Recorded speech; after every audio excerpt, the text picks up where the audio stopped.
Graças e paz, irmãos. Estou alegre por poder estar aqui mais uma vez com vocês, meditando na palavra, podendo compartilhar um pouco do que o Senhor tem falado aos nossos corações.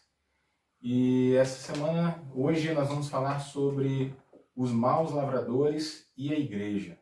Uma parábola que encontra-se em Mateus capítulo 21, a partir do verso 33.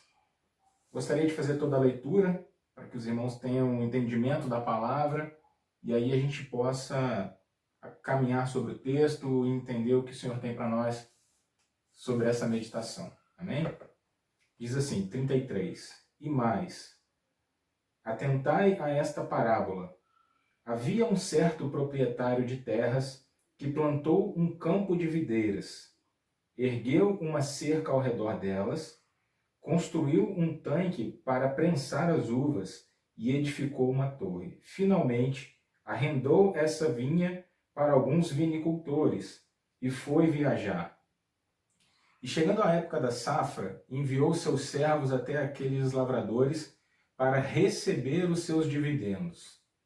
Porém, os lavradores atacaram seus servos. A um espancaram, a outro mataram e apedrejaram o terceiro. Lhes mandou outros servos, em maior número do que a primeira vez, mas os lavradores os trataram da mesma maneira. Por fim, decidiu enviar-lhes seu próprio filho, considerando: eles respeitarão meu filho. Contudo, assim que os lavradores viram o filho, tramaram entre si: este é o herdeiro, então vamos, nos unamos para matá-lo e apoderarmos-nos da sua herança. E assim eles o agarraram, jogaram-no para fora da plantação de videiras e os assassinaram. Sendo assim, quando vier o dono da vinha, o que fará com aqueles lavradores?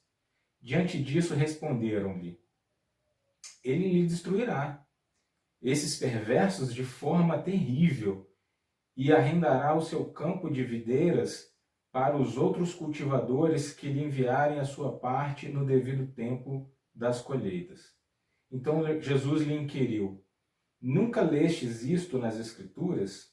A pedra que os construtores rejeitaram tornou-se a pedra angular, e isso procede do Senhor, sendo, portanto, maravilhoso para nós.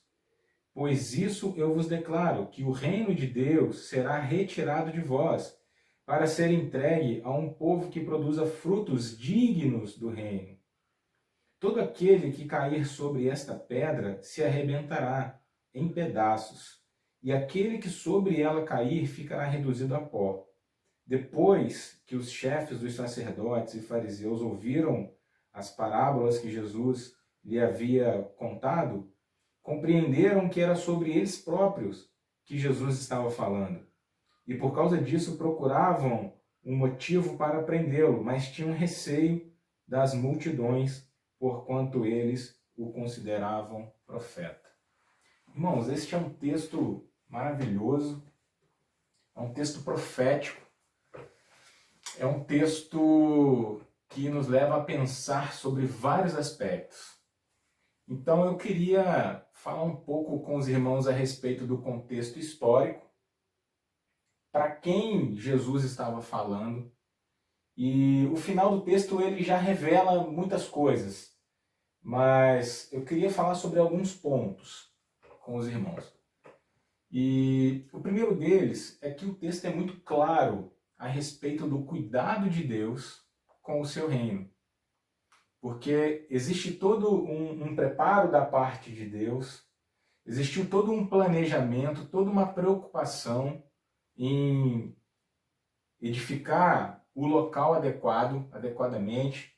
Aqui a gente vê que ele colocou a cerca ao redor das vinhas, preparou o lugar onde as vinhas pudessem ser pisadas, pudessem ser tratadas, pudessem passar pelo processo, e também edificou uma torre. E aí sim, esse local foi entregue. Só que as pessoas que receberam aquele lugar, elas não tinham um total conhecimento da participação do reino. eles achavam que simplesmente haveriam de cultivar algo e que eles poderiam se tornar dono daquele lugar. Na aula retrasada, nós falamos um pouco sobre a questão do reino, que é muito semelhante a essa realidade, né? Ao rei que é dono de todas as coisas e concede a posse para aqueles que queiram cultivar em suas terras ou produzir a serviço do reino. E aqui não é muito diferente. Aqui a gente vê um senhor que tem todo um preparo, um senhor que cuida, que garante que existam as condições necessárias para que seja cultivado, para que a terra possa produzir. E aí lhe faltava algo, lhe faltavam pessoas para cultivar essa terra. E aí o Senhor entrega, o Senhor arrenda, né? O Senhor deixa aos cuidados de pessoas para que eles produzam, e parte daquilo que foi produzido eles deveriam devolver ao Senhor. Eles deveriam devolver ao dono das terras. Aqui é uma figura muito clara sobre a história de Israel, sobre a história do povo de Deus. É uma história muito clara, onde que Deus prepara o melhor da terra, onde o Senhor conduz o povo para viver num lugar onde de fato eles queriam, que de fato era agradável. E existia toda uma preparação para que isso pudesse acontecer. O Senhor teve o cuidado de entregar a eles os mandamentos, as leis, para que eles pudessem ter um norte, para que eles não se perdessem na caminhada. Tinha todo um cuidado da parte de Deus com esse povo, uma expectativa em relação à sua representatividade. Deus esperava ser representado por esse povo. Deus esperava que esse povo cultivasse a sua terra e pudesse ali entregar, pudesse ali produzir frutos, que no final do texto a gente entende que não são simples frutos, mas frutos dignos do reino, frutos que representassem de fato a Deus. E a gente entende, e é muito claro para nós que somos cristãos, que no passar do tempo, com os anos, é quase que uma repetição na história do povo de Deus, com as suas quedas, as suas repreensões, e aí o povo se erguia novamente, e aí haviam novas quedas.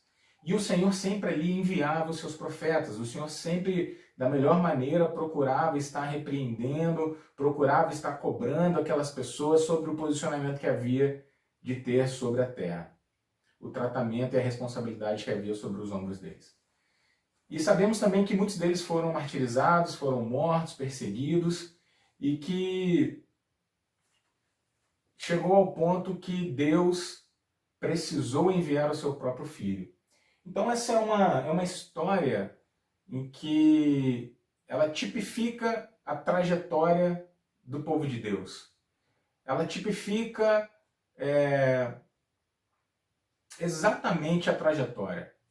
E Cristo ali estava no ponto onde que ele mesmo já era a representatividade, ele era o Filho de Deus, ele já se incluiu nessa parábola, mas ele também já estava predizendo o que haveria de acontecer, que ele também haveria de ser rejeitado.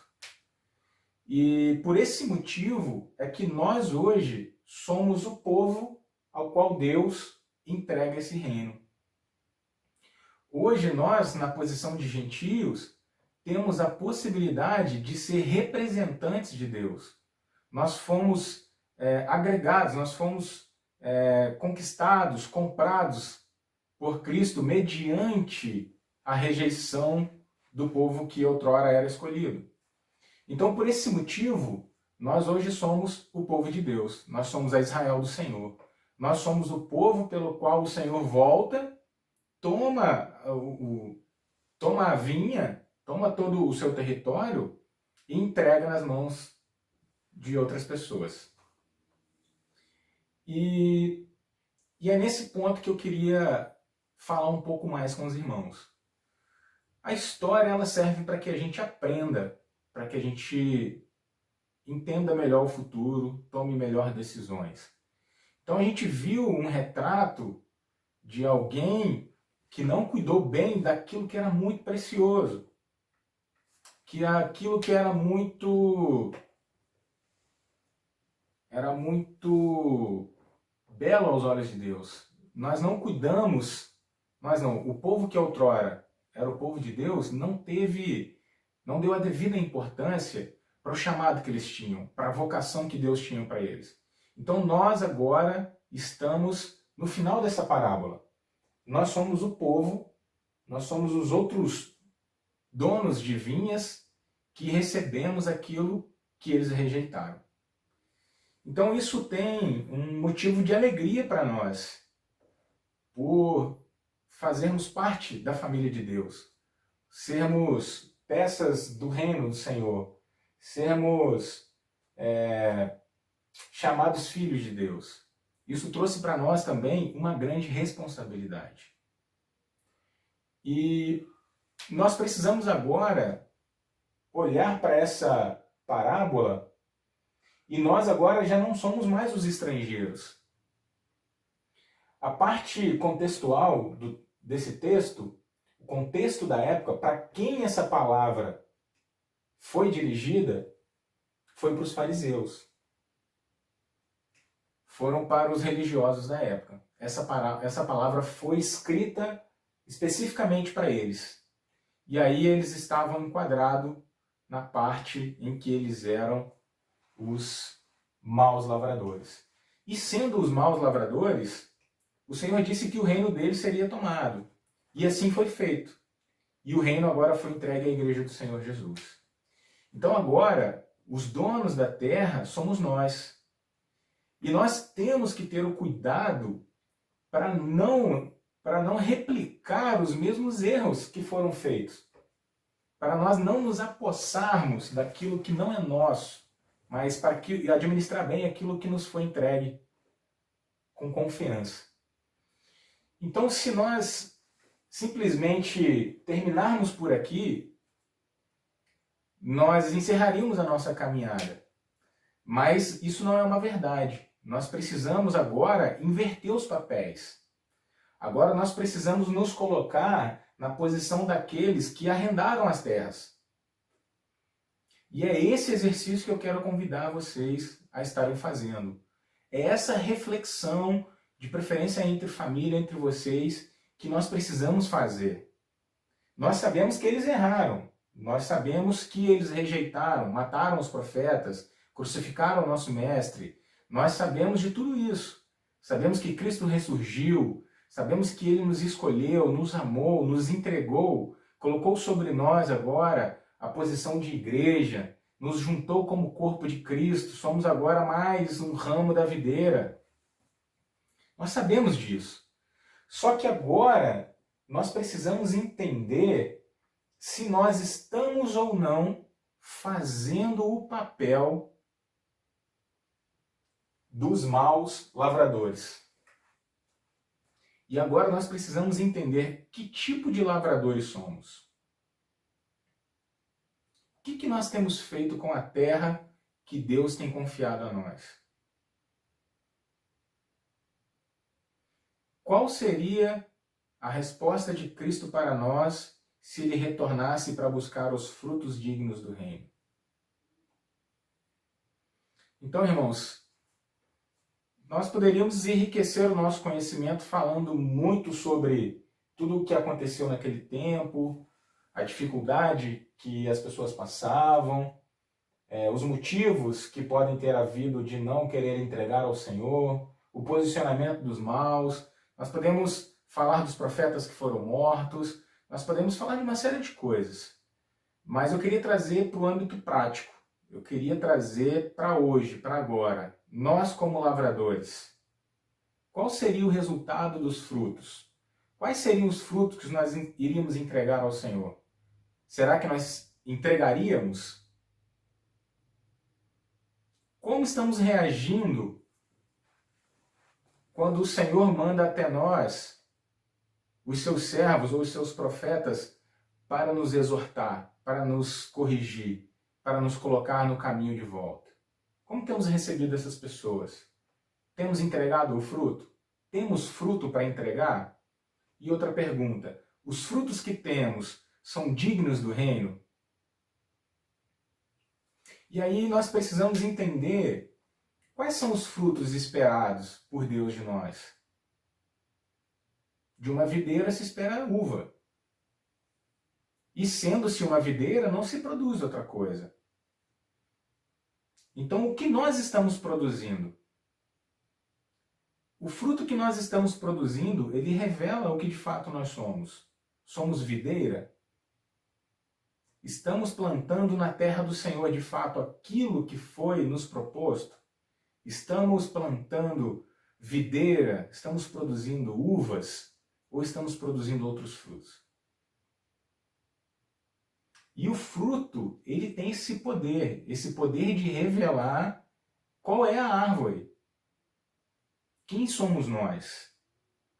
Então, tem que existir em nós uma preocupação de analisar aquilo que estamos produzindo, aquilo que estamos frutificando, aquilo que estamos tornando realidade, aquilo que estamos verbalizando, aquilo que estamos vivendo, a mensagem que a nossa vida tem levado às pessoas. Essa mensagem é uma representatividade do reino? Ou essa mensagem que somos e carregamos é qualquer outra coisa? Então nós temos que ter essa preocupação e entender o nosso propósito. Nós temos que entender o nosso papel, a responsabilidade que agora está sobre nós. Qual é a leitura que as outras pessoas fazem de nós? Qual é a leitura que as outras pessoas estão fazendo da Igreja do Senhor Jesus, que nós representamos?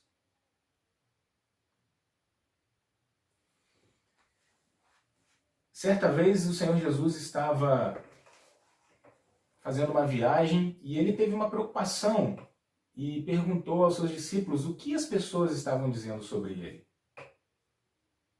E aí disseram, um diz que o Senhor é profeta, o Senhor é Elias, enfim, uma série de coisas. E aí ele pergunta, e vocês? Quem vocês dizem que eu sou? Aí Pedro diz assim, tu és o Cristo, o Filho do Deus vivo. Então essa narrativa que eu quero trazer para os irmãos é sobre uma preocupação da mensagem, uma preocupação em relação ao fruto. É natural ouvir entre nós algo semelhante assim, não me interessa o que eles pensam de mim, interessa o que eu sou. Não interessa o que falam, não interessa o que pensam. Só que a gente vê na figura do Senhor Jesus uma preocupação muito grande em relação ao que as pessoas estavam entendendo sobre ele. Porque havia uma missão, havia uma mensagem, havia uma identidade do fruto.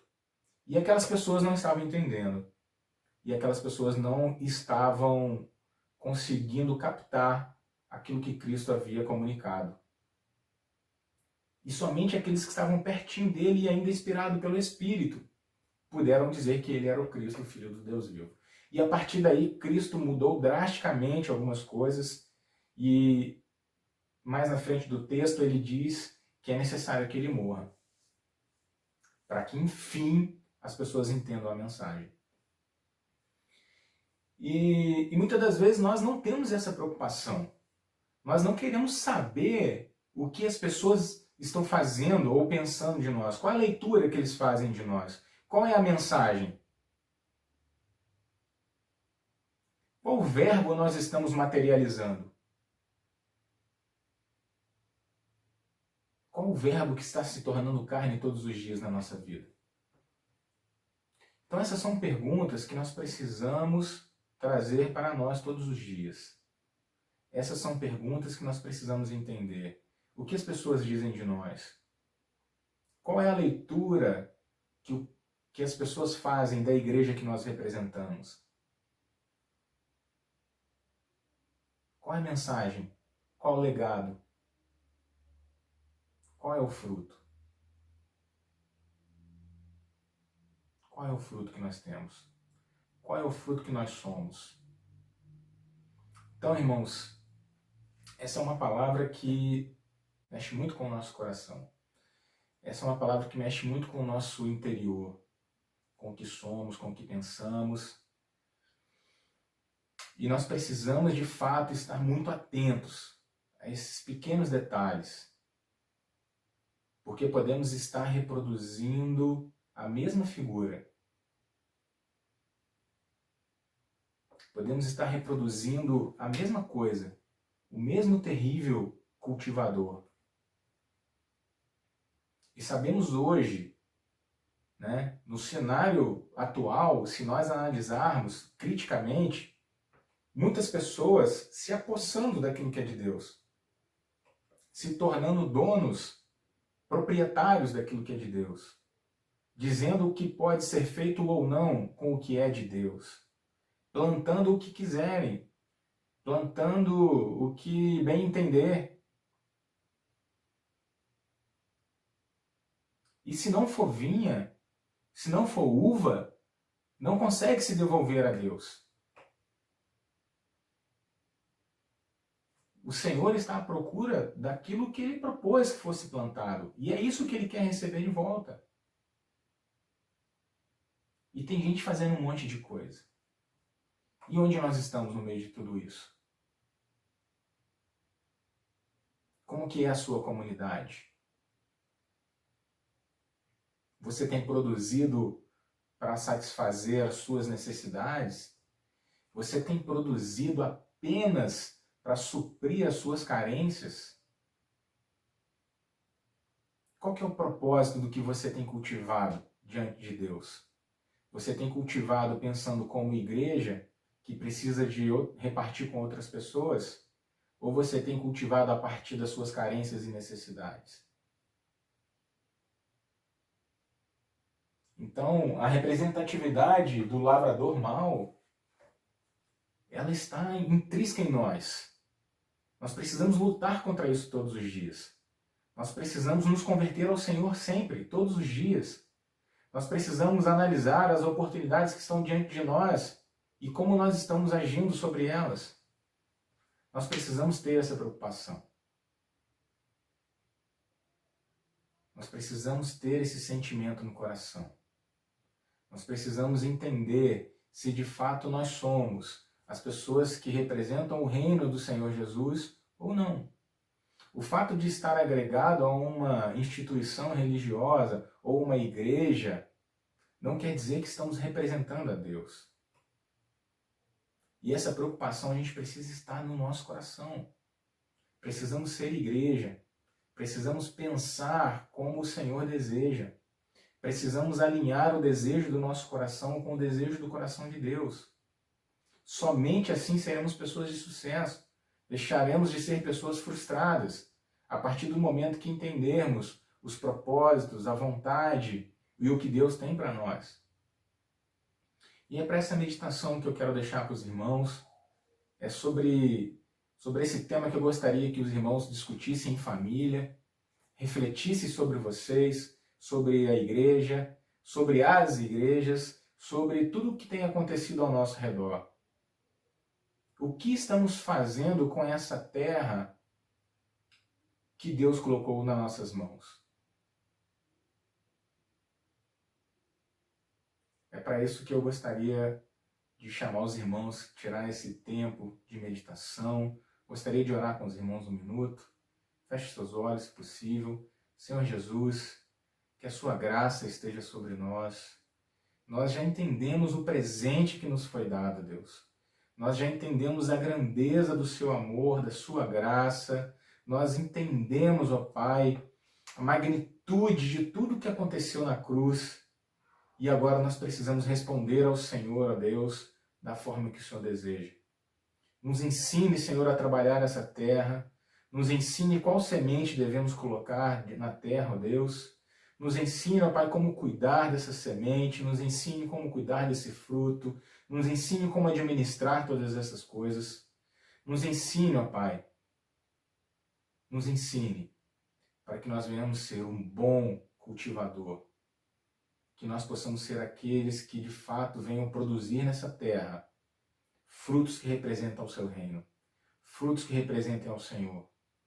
Que a sua graça e a sua misericórdia estejam sobre nós, em nome de Jesus. Amém e amém. Eu agradeço aos irmãos por esse tempo, tire um tempo de oração, leia novamente esse texto, tenha curiosidade e interesse de entender um pouco mais sobre essa palavra e que o Senhor Jesus abençoe grandemente a sua casa. Amém?